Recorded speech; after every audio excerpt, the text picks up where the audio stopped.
Seco Foundation, and this is the Habitat Station. So here in Hahamongna, and I'm lucky that we have Russ here, so he can kind of help me out actually, but we have different convergence of habitat zones which make this area very unique. We have chaparral, which actually you can see some examples of chaparral growing right here. Oak woodlands, which you guys just came from.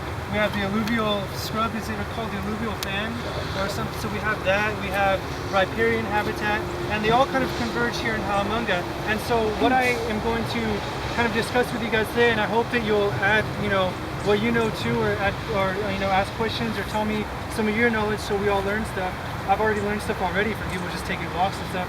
We're going to talk about some of the native plants that we can find here in Hahamongna that make this place so special, and some of their history and some of their traditional usage, especially for the native peoples who lived here for thousands of years.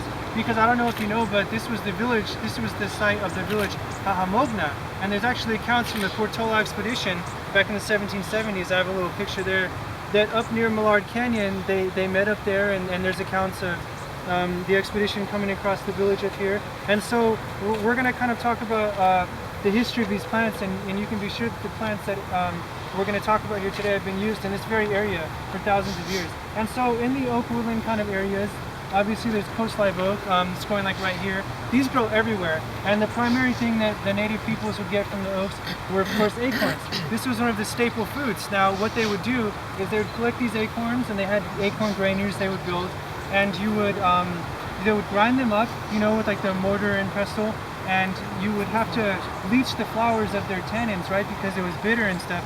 But once you did that, you could make porridges, like soups, like breads, so that was one of the staple foods here in California. Very nutritious, high in like protein, carbohydrates, stuff like that. Toyo, and this is kind of a nasty example, but in the wintertime you see these berries are all red, California holly is the name for this. This is what Hollywood was named after. I actually read recently that the city of Los Angeles was thinking about making this its like official native plant or whatever. These berries were one of the most common foods for the native people in the wintertime, because in the wintertime was a time of relative scarcity as far as tending the wild and gathering from the wild. And so the toyon really provided an important source of nutrition. You can dry those berries and eat them, and they kind of are sweet when you dry them. You can cook them, and you can eat them raw, but they taste kind of chalk-like, so they're not very, very good to eat raw. Also, what we have is elderberries. You see that big green tree going over there? That's an elderberry tree. These grow all throughout the Arroyo Seco. This is what they look like in their current state, these flowers. Actually, the native peoples used to use these elderberry flowers as shampoo, because they were very clean people. They would bathe before sunrise every morning, and it was very important for like controlling lice and stuff like that. Well, hey, back 2,000, 3,000, 5,000 years ago, was everyone very clean? I don't know, but like they were. So elderberry also is very good for your immunities, because you see in like health food stores nowadays, they sell elderberry, echinacea teas, stuff like that. You can make teas from these flowers actually, and it's very good for boosting your immunities. Elderberry was also known as the tree of music, because they would take the branches of them and split them, because they didn't have drums in California. They had clapper sticks, and so they would tie off the split branch at one end and keep beat with the clapping, or they would make flutes, like these 4-hole flutes, and so they would play the flute here in California. So it was known as the tree of music. And also elderberries were an important source of food. As you can see, we have dried elderberries. You could also make jams, wines out of elderberries, stuff like that. And so if you want to take a little pinch, that's actually all I have, so if you could just take a couple. But those are very delicious in like granola. I cook them in oatmeal personally myself, and so that's also a very healthy food for you as well.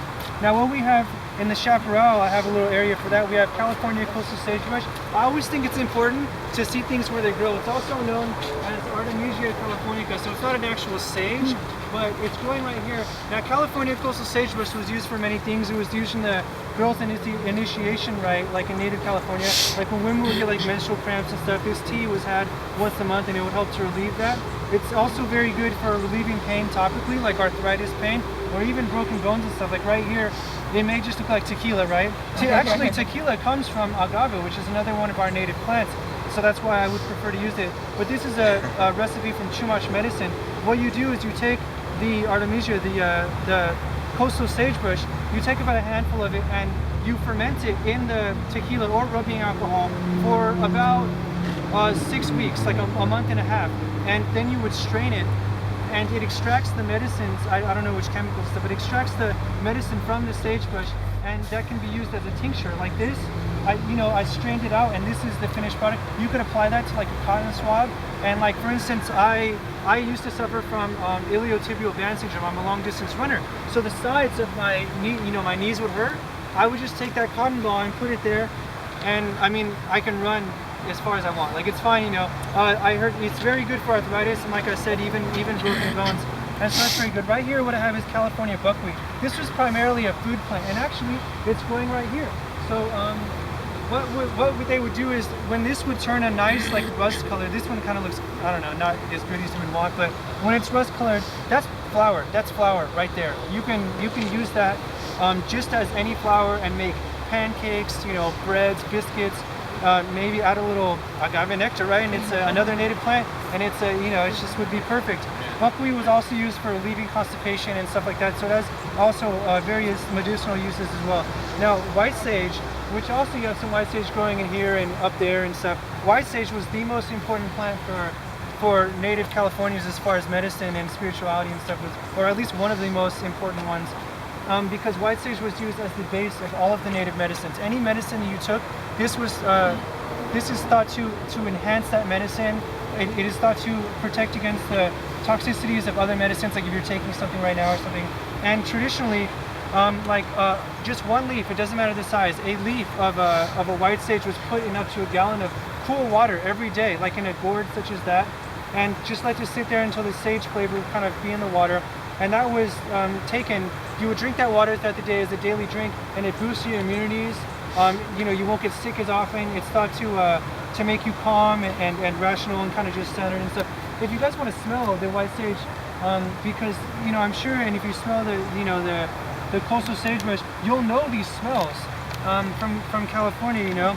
There's also black sage right now in the springtime. Black sage is making these beautiful flowers. All those flowers you see behind you are all black sage. Black sage was one of the most common spices used in native California. You can use it in soups, whatever. It also used to be smudged for spiritual purposes because just like the white sage, when they would smudge the sage or burn it like an incense, it was thought to purify you and bring your prayers up to heaven. Kind of like people go to church and they purify, or you go to a temple and you wash your hands. It's the same sort of concept spiritually. And so white sage was very important for that. Right here, of course, I have the nopal cactus, also known as prickly pear in English. Now, this is a very healthy food. It was a very common vegetable, and it also is very common in Mexico today because this was very healthy because it contains like vitamin C, but more importantly, it helps to regulate your blood glucose levels. And this grows everywhere. Like, you guys probably drove by it or walked by it. It's growing, all through Hahamongna and on the banks of the Arroyo right over here. And so this was very healthy for, people back in the day. They didn't have diabetes and stuff. They would eat stuff like this. So if you want to try one, you can just to kind of associate our native plants with food, because that's what they are. They're food and they're medicine, and a lot of times your food was your medicine back in the day. Now, what we have kind of in an alluvial fan habitat, or like in the, I don't know if I'm saying that right, is that what it is? Yeah. Or like in the, what I call like the riparian, like when you get closer to streams, and you can see the convergence, because you see we have the chaparral, and right next to it you have what? You have mugwort. This grows lower down closer to water, and mugwort was also known as like the dream sage. Like if you smell the mugwort, that one doesn't have as strong of a smell, but it was used to kind of neutralize your thoughts and to help you kind of go to sleep and to have pleasant dreams and stuff. So it was used in that way, emotionally. Also, you have mule fat, which grows actually the area that the city of Pasadena wants to sterilize and destroy with plastic grass and with parking lots and just destroy the habitat. It's all filled with mule fat. Now, mule fat has so many uses. It was actually, there's mule fat growing. Those tall sticks, you can see why those tall sticks were the preferred fire drill for making fire back in California. They made it by hand, The flowers and stuff were actually used as a wash to prevent baldness.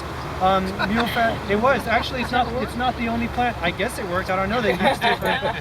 But mule fat also has history during like the times when people would go up here and mine gold and stuff. It's called mule fat because the miners, their mules would literally eat this stuff when they were out for weeks and at a time up in our mountains and stuff. So mule fat was used for so many things.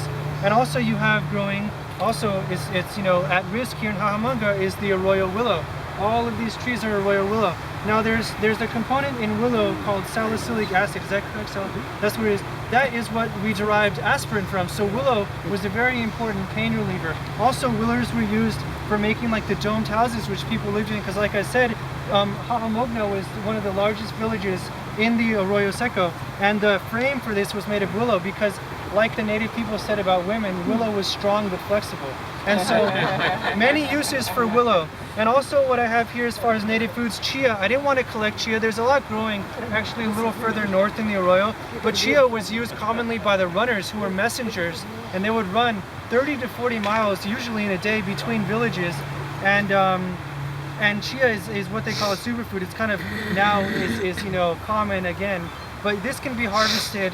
When these seeds heads kind of dry out, they would use kind of look like a woven kind of fly swatter and one of those beautiful California baskets, and beat the chia seed into there, and it was a very important source of nutrition for the native peoples. And of course agave, I couldn't really grab an example of agave, but it grows. There's agave along the banks up here in the Arroyo Seco, and agave can be used for a lot of things like fibers, as well as like the yucca can be used as fibers. But agave very commonly nowadays is used as agave nectar. So if you want to take one of these little cups, try some of it. It's a sweetener. It's low glycemic, just like the nopal cactus is kind of low glycemic. So it breaks down in your blood sugar at a slower level.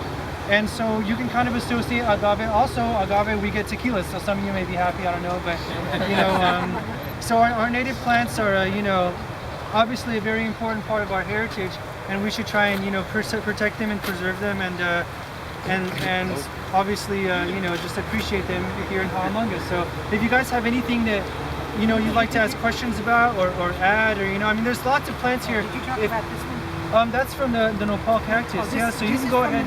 Yeah, it's actually because I didn't want to actually cook nopal cactuses, anyways, but you can cook those as a vegetable, but that's kind of just the way I thought, well, it's not food coloring, that's from the cactus, so it's just pretty much, it's just corn and cactus. And so you can kind of associate when you see these that what. So go ahead, try one of them. Did you get this from the grocery store? They sell these in the 99-cent store actually, or you can get them at a health food store. So for more than 99 cents, I'm sure. Maybe, but it's very healthy, and so you can kind of just I only have that many, so maybe just take one. But so you can associate the foods and the plants that grow around here, with that's not just a bush, or that's not just whatever. That's not only just habitat, because it feeds the animals, but that used to feed us, and hey, it still does feed us, so.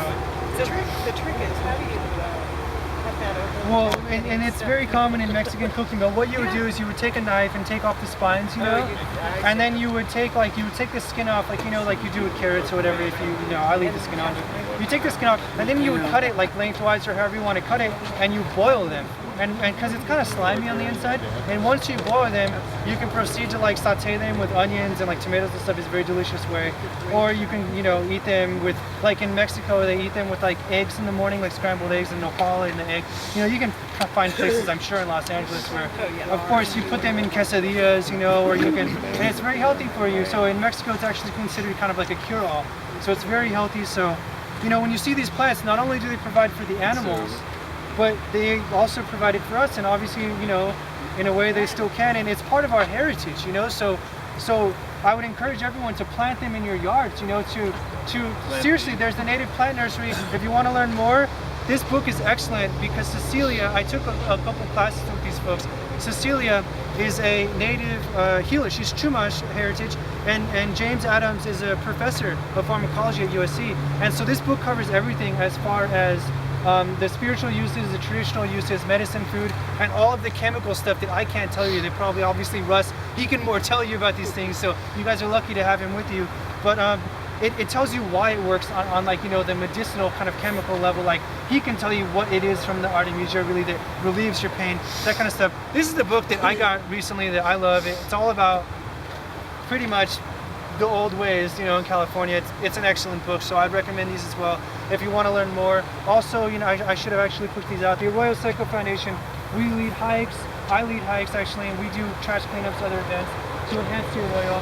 You can check our website. I'm sure you guys know our website, and Is that, yeah, that's your bag right there. You got the website in your bag already, and Oh, okay. and you know, so you can learn more on our hikes and stuff like that. But anyways, if there's anything you guys would like to add or ask questions about, there's plenty more plants. Like right behind you, there's coyote brush. You can make like a tea out of that, and that was used as one of the primary, actually like remedies against poison oak. And so, I mean, you'd be surprised. Even poison oak is medicinal if you really want to know. Like so, you know, or if you guys have anything to add, or you know, I mean, it's been a pleasure having you. So.